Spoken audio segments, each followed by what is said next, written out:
स्वागत है दोस्तों आप लोगों का आपके अपने YouTube चैनल हिंदी मंथन पर। मैं रणजय सिंह आप लोगों का तहे दिल से स्वागत अभिनंदन और वंदन करता हूं। आज हम लोग वाच्य के अंतिम भाग यानी कि वाच्य का जो अंतिम भाग है जिसे हम कहते हैं भाववाच्य, उस भाववाच्य के विषय में विस्तार से चर्चा करेंगे। आइए देखते हैं भाववाच्य की क्या महत्वपूर्ण चीजें हैं और भाववाच्य को हम कैसे पहचानेंगे। ठीक है, भाववाच्य को जानने से पहले सबसे पहले हम लोग देखेंगे कि भाववाच्य कहते किसे हैं और उसके लिए सबसे पहले हमें जानना होगा उसकी परिभाषा। क्या जानना होगा भैया? उसकी परिभाषा जाननी होगी। परिभाषा।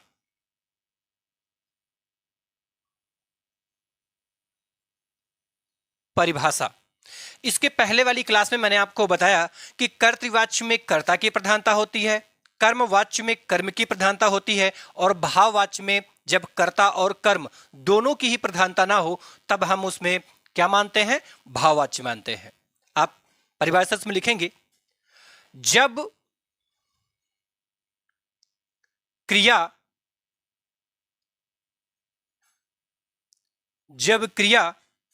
का लिंग व वचन, जब क्रिया का लिंग व वचन न कर्ता की भांति हो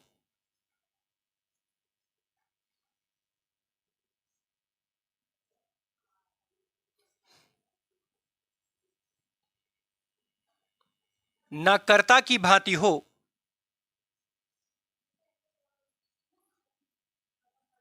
न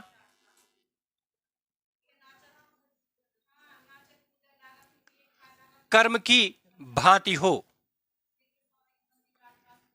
कर्म की भांति हो, की भांति हो तो वहां भाववाच्य माना जाता है। भाववाच्य माना जाता है।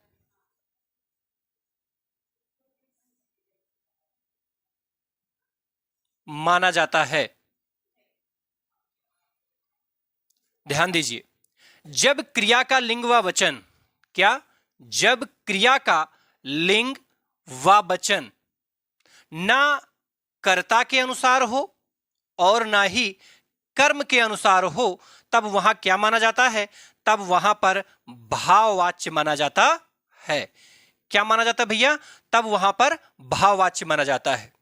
मैंने इसके पहले आपको बताया था कि जब क्रिया का लिंग और वचन कर्ता के अनुसार हो तब कर्तृवाच्य होता है और जब इस क्रिया का लिंग और वचन कर्म की भांति हो तो कर्मवाच्य होता है। किंतु ध्यान रहे, जब क्रिया का लिंग व वचन न कर्ता की भांति हो और ना ही कर्म की भांति हो तो क्या माना जाता है? तब माना जाता है भाववाच्य। क्या माना जाता है भैया? भाववाच्य माना जाता है। बात समझ में आई? इसकी पहचान की यदि हम बात करें, पहचान, तो इसकी सबसे बड़ी पहचान यह होती है कि भाववाच्य के अंतर्गत आने वाली जो क्रिया होती है वह सदैव पुल्लिंग और एक वचन में होती है। क्या मैंने कहा? भाववाच्य में क्रिया सदैव पुल्लिंग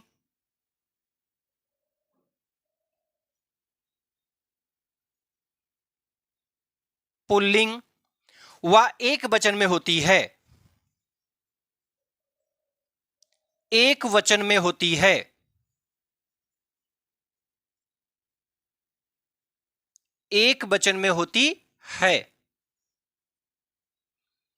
दूसरी महत्वपूर्ण बात, जो भाववाच्य के अंतर्गत आने वाली क्रियाएं होती हैं वे क्या होती हैं? अकर्मक क्रियाएं होती हैं। लिखेंगे भाववाच्य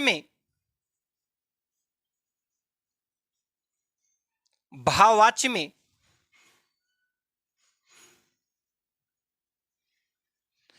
अकर्मक क्रिया आती है, अकर्मक क्रिया आती है, अकर्मक क्रिया आती है, किंतु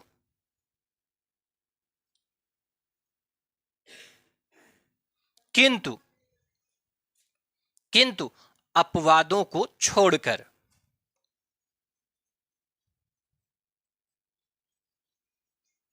अपवादों को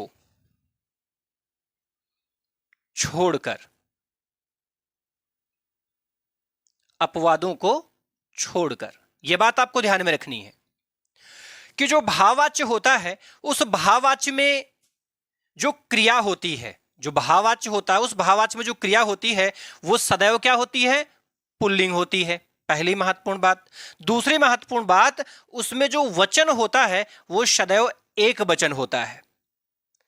उसमें दूसरी जो महत्वपूर्ण बात जानने की है वो ये है कि इसके अंतर्गत जो क्रियाएं आती हैं वो सदैव कैसी आती हैं, अकर्मक क्रियाएं आती हैं। किंतु ध्यान रहे अपवादों को छोड़कर, यह महत्वपूर्ण बात ध्यान में रखना कि यह नियम अपवादों को छोड़ करके लागू होता है। एक बात और बताएं, इसमें जो कर्ता होता है उस कर्ता के साथ से कारक चिन्ह का प्रयोग होता है। क्या भैया, कर्ता के साथ से कारक चिन्ह का प्रयोग। चलिए आप इसका स्क्रीनशॉट लीजिए और फिर मैं आगे की चीजों की चर्चा करता हूं आपसे। स्क्रीनशॉट लीजिए इसका एक, आप ले लिया स्क्रीनशॉट। चलिए आगे देखते हैं। जो तीसरी महत्वपूर्ण बात है वो ये है भैया,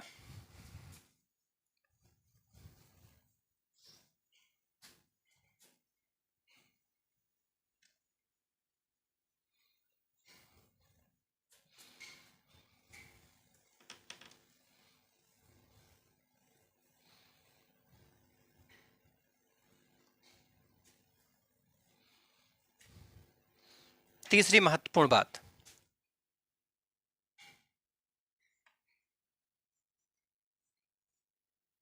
एक तो मैंने आपसे बताया कि पहली महत्वपूर्ण बात क्या होती है कि इसमें जो क्रिया आती है वो सदैव पुल्लिंग एक वचन में आती है। दूसरी महत्वपूर्ण बात, इसमें अकर्मक क्रियाएं आती हैं लेकिन अपवादों को छोड़ करके। तीसरी महत्वपूर्ण बात मैंने आपसे कही, इसमें ध्यान से लिखेंगे आप, कर्ता के साथ, कर्ता के साथ, कर्ता के साथ से कारक चिन्ह का प्रयोग, से कारक चिन्ह का प्रयोग,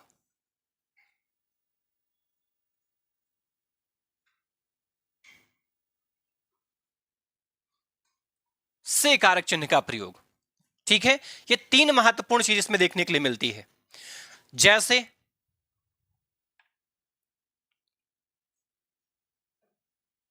जैसे जैसे मुझसे उठा नहीं जाता, मुझसे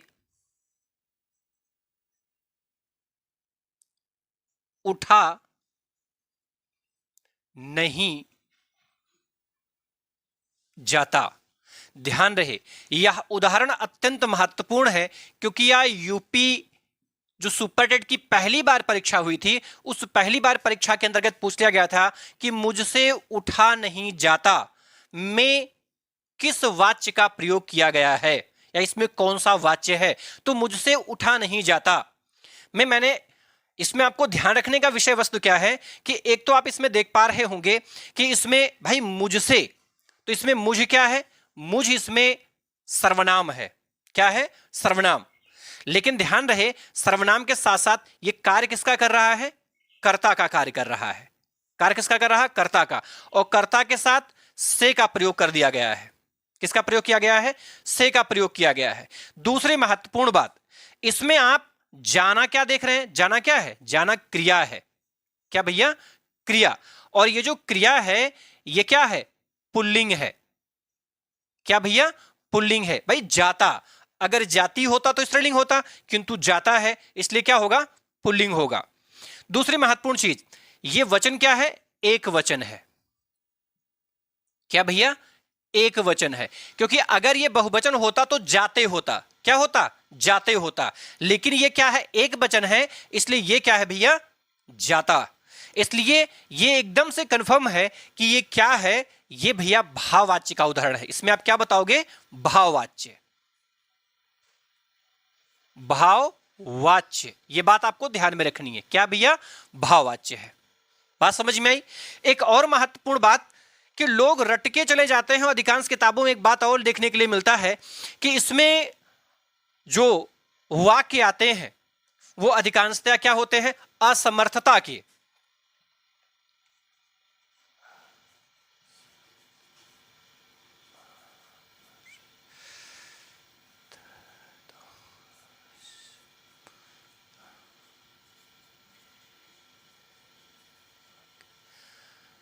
ये महत्वपूर्ण बात ध्यान में रखना कि असमर्थता के वाक्य इसमें आते हैं, किंतु हमेशा आए यह जरूरी नहीं होता।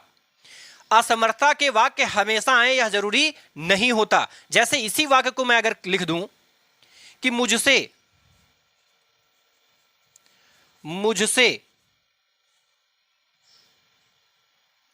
उठा जाता है, तो भाई इसमें नहीं उठा जाता है में तो असमर्थता का भाव है, किंतु मुझसे उठा जाता है इसमें असमर्थता का नहीं वरन समर्थता का भाव है। इसमें भी वही चीजें हैं कि कर्ता के साथ से का प्रयोग है, और इसमें जो क्रिया आप देख पा रहे हैं यह क्रिया भी क्या है? पुल्लिंग भी है, और यह क्रिया क्या है? एक वचन की भी है। बात शायद समझ में आई होगी। इसमें रट के नहीं जाना है, आपको ट्रिक नहीं बनाना है कि इसमें असमर्थता का भाव इसमें नहीं अक्सर दिख जाता है। हमने अधिकांश बच्चों को देखा है कि वो ट्रिक बना लेते हैं कि इसमें से और नहीं मिलता है। यह जरूरी नहीं है। से और नहीं हमेशा वाक्य के अंतर्गत प्रयोग हो यह आवश्यक नहीं है। इसमें और भी उदाहरण आप देखेंगे, जैसे मुझसे चला नहीं जाता या राम से चला नहीं जाता। राम से चला नहीं जाता। राम से चला नहीं जाता। अब राम से चला नहीं जाता, इस वाक्य को आप देख रहे हैं तो आपके दिमाग में एक क्षण के लिए यह भी आ सकता है कि यह राम की वजह से शायद यह जाता बना हो। यह राम, क्योंकि राम इसमें क्या है? राम करता है। इसमें राम क्या है? करता। क्या भैया? करता है। लेकिन कर्ता के साथ इसमें चिन्ह जो लगा है वो किसका लगा है? कर्ण का चिन्ह लगा है, से। अब राम से चला नहीं जाता है, राम इसमें क्या है? राम इसमें पुल्लिंग है। राम क्या है? पुल्लिंग है। पुल्लिंग होने के साथ साथ यह एक वचन भी है। क्या है? एक वचन भी है। और यहां पर जो क्रिया है, क्रिया, इस क्रिया में भी आप देख पा रहे होंगे कि क्रिया भी क्या है? पुल्लिंग है। क्या भैया? पुल्लिंग है। और पुल्लिंग होने के साथ साथ यह भी एक वचन है। क्या है? एक वचन है। किंतु ध्यान रहे, अगर राम के स्थान पर मैं कर्ता बदल दूं, यहां पे मैं लिख दूं सीता। क्या लिख दूं भैया? सीता। तो अब देखें, सीता से चला नहीं जाता, क्या यह वाक्य गलत है? नहीं, यह वाक्य सही है। आपने कर्ता को बदला, किसको बदला? कर्ता को बदला। कर्ता पुल्लिंग था, आपने कर्ता क्या कर दिया? स्त्रीलिंग कर दिया। क्या कर दिया? स्त्रीलिंग कर दिया।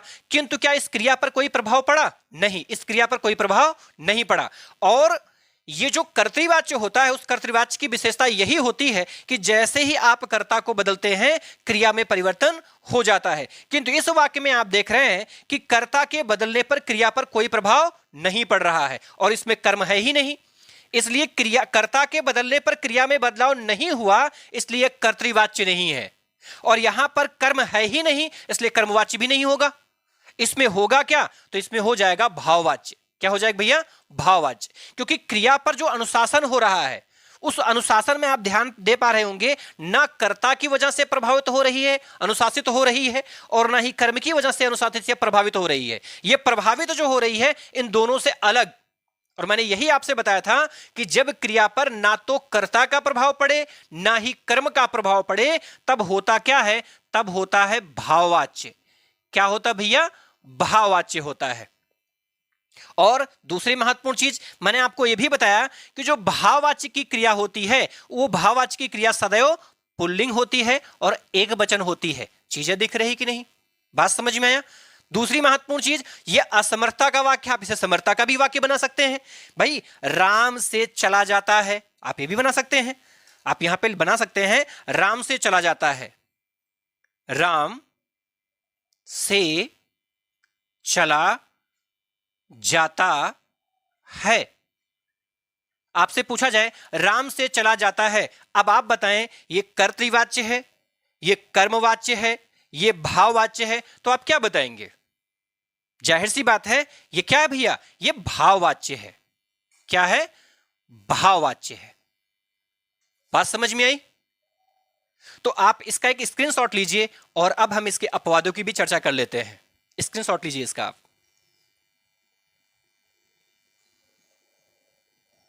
ले ले स्क्रीनशॉट। चलिए अब हम लोग इसमें जो अपवाद मैंने बताया था उस अपवाद की चर्चा कर लेते हैं, ठीक है। मैंने आपसे बताया कि कर्तृवाच्य में कर्ता की प्रधानता, कर्मवाच्य में कर्म की प्रधानता, किंतु भाववाच्य में जो होता है उस भाववाच्य में प्रधानता किसकी होती है? तो भाव की प्रधानता होती है।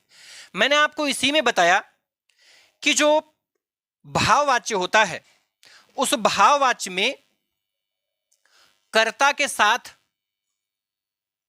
से कारक चिन्ह का प्रयोग होता है, कर्ता के साथ से कारक चिन्ह का प्रयोग होता है और इसमें कर्म नहीं आता है।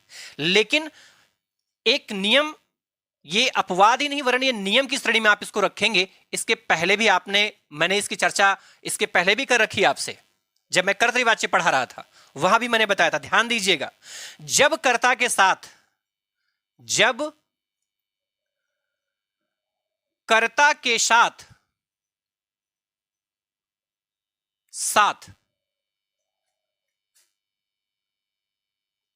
साथ ने कारक चिन्ह, ने कारक चिन्ह तथा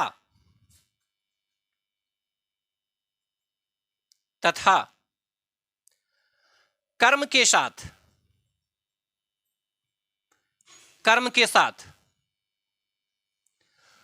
को कारक चिन्ह लगा हो, को कारक चिन्ह लगा हो तो भी भाववाच्य ही होता है, भाववाच्य ही होता है, भाववाच्य ही होता है।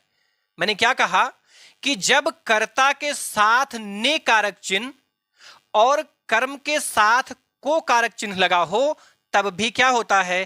तब भी भैया भाववाच्य ही होता है। ये अपवाद का नियम है। जैसे मैंने आपको उदाहरण दिया था कि राम ने रावण को मारा, राम ने रावण को मारा। अब यहां पर राम के साथ ने, रावण के साथ को, जबकि इसमें राम क्या है? राम इसमें कर्ता है, राम क्या है? कर्ता है। रावण क्या है? तो रावण इसमें क्या भैया? कर्म है। रावण क्या है? कर्म। और क्रिया क्या है? मारना। क्रिया क्या है? मारना। अब यहां पर कर्म आ रहा है, कर्म आ रहा है, यानी कर्म आने का मतलब यह क्या है? सकर्मक क्रिया है। क्या भैया? सकर्मक क्रिया है। ध्यान दीजिएगा आप, ये क्रिया तो सकर्मक ही है, जबकि मैंने आपको बताया कि भाववाच्य के अंतर्गत अधिकांशतः अकर्मक क्रियाएं आती हैं, केवल अपवाद को छोड़कर। तो ये उसका अपवाद है। अब आप इसे चेक करना चाहते हैं, नहीं सर ये कैसे भाववाच्य होगा? तो देखिए, अब राम क्या है इसमें? राम इसमें भैया पुल्लिंग है। क्या है? पुल्लिंग है और एक वचन है। क्या है? एक वचन है। यहां जो रावण है यह भी पुल्लिंग है और एक वचन है कि नहीं? है ना? और यहां पर जो मारा है यह भी क्या है, यह भी पुल्लिंग है और एक वचन है। क्या भैया, एक वचन है। अर्थात अगर कर्ता के बदलने पर क्रिया बदल गई तब तो मानेंगे कि यह क्या है, कर्तृवाच्य है। और यदि कर्म के बदलने पर क्रिया बदल गई तो यह कर्मवाच्य है। किंतु यदि कर्ता और कर्म दोनों को आप बदलते हैं किंतु क्रिया पर कोई प्रभाव नहीं पड़ता है तो हम यह मान लेंगे कि यह क्या है भैया, तो यह केवल और केवल भाववाच्य है। आ रहा समझ में? चलिए, राम यहां पर पुल्लिंग है, राम के स्थान पर आप क्या रख दीजिए, यहां पर सीता रख दीजिए। क्या कर दीजिए भैया, यहां पर सीता कर दीजिए। किया सीता? सीता क्या है? सीता भैया इसमें स्त्रीलिंग है। क्या है? स्त्रीलिंग है। और स्त्रीलिंग के साथ साथ ये एक वचन भी है, एक वचन भी है। तो अब इस वाक्य को पढ़ के देखो, सीता ने रावण को मारा। क्या यह वाक्य गलत है? नहीं, यह वाक्य बिल्कुल सही है। अर्थात आपने कर्ता को बदला किंतु कर्ता के बदलने पर इस क्रिया में बदलाव हुआ? नहीं बदलाव हुआ। कर्ता के बदलने पर क्रिया नहीं बदली, अर्थात यह कर्तृवाच्य नहीं है। अब कर्म को बदल देखें, इसमें रावण है, रावण पुल्लिंग एक वचन है, आप रावण के स्थान पर राधा कर दीजिए। क्या कर दीजिए? राधा कर दीजिए। रावण के स्थान पर राधा कर दीजिए। जैसे ही आपने राधा किया तो यह क्या हो गई, यह भी स्त्रीलिंग और एक वचन हो गया। अब आप वाक्य पढ़ के देखिए कि राम ने राधा को मारा, राम ने राधा को मारा या सीता ने राधा को मारा। क्या वाक्य गलत है? नहीं, यह वाक्य भी सही है। अर्थात कर्म के बदलने पर, ये कर्म मैंने बदला ना, रावण था, रावण के स्थान पर मैंने क्या कर दिया, मैंने राधा कर दिया, कर्म को बदल दिया। किंतु कर्म के बदलने पर भी इस क्रिया पर कोई भी प्रभाव नहीं पड़ा। तो जब कर्ता के बदलने पर भी क्रिया ना बदले और कर्म के बदलने पर भी क्रिया ना बदले तब वो हमेशा होता क्या है, भाववाच्य की होता है। क्या होता भैया? भाववाच्य होता है। पहली महत्वपूर्ण बात। दूसरी महत्वपूर्ण बात, आप क्रिया को चेक करिए ना, क्रिया क्या है, क्रिया पुल्लिंग भी है और पुल्लिंग होने के साथ साथ एक वचन में भी है, अतः यह केवल और केवल भाववाच्य ही होगा। और भी उदाहरण है, जैसे आप यहां दूसरा उदाहरण भी लिख सकते हैं, राधा ने श्याम को अंगूठी दी, अंगूठी दी।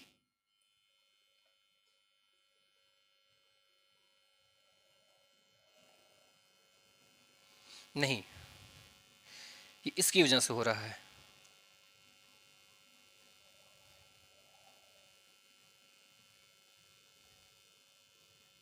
नहीं, ये नहीं,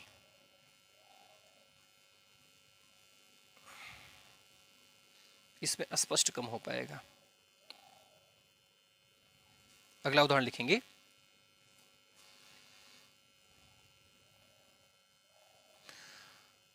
राम ने सीता को देखा, सीता को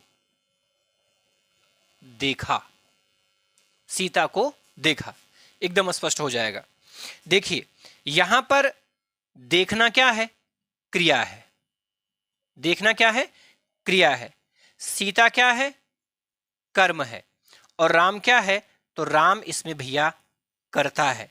कर्ता के साथ ने लगा है और कर्म के साथ को लगा है। मैंने यही तो आपको बताया कि जब कर्ता के साथ ने कारक चिन्ह का प्रयोग और कर्म के साथ को कारक चिन्ह का प्रयोग होता है तो सदैव वो क्या होता है, भाववाच्य। क्यों होता है, आप बदल के देख सकते हैं। भाई राम के स्थान पर आप सीता कर दीजिए, सीता कर दीजिए और सीता के स्थान पर राधा कर दीजिए। अब देखिए, सीता ने राधा को देखा, किंतु इससे अब यह वाक्य एकदम सही है, इस पर किसी भी प्रकार का कोई भी गलत प्रभाव नहीं पड़ रहा है। वाक्य आपका एकदम सही है, शुद्ध है। और ये जो आप क्रिया देख रहे हैं, ये क्रिया क्या है? ये क्रिया पुल्लिंग भी है और एक वचन की भी है, एक वचन की भी है। अतः ये क्या होगा? तो ये भैया आपका भाववाच्य ही होगा। क्या होगा? भाववाच्य। क्या होगा? भाववाच्य होगा। आई होप ये बात आपकी समझ में आ गई होगी। आप इसका एक स्क्रीनशॉट लीजिए। आप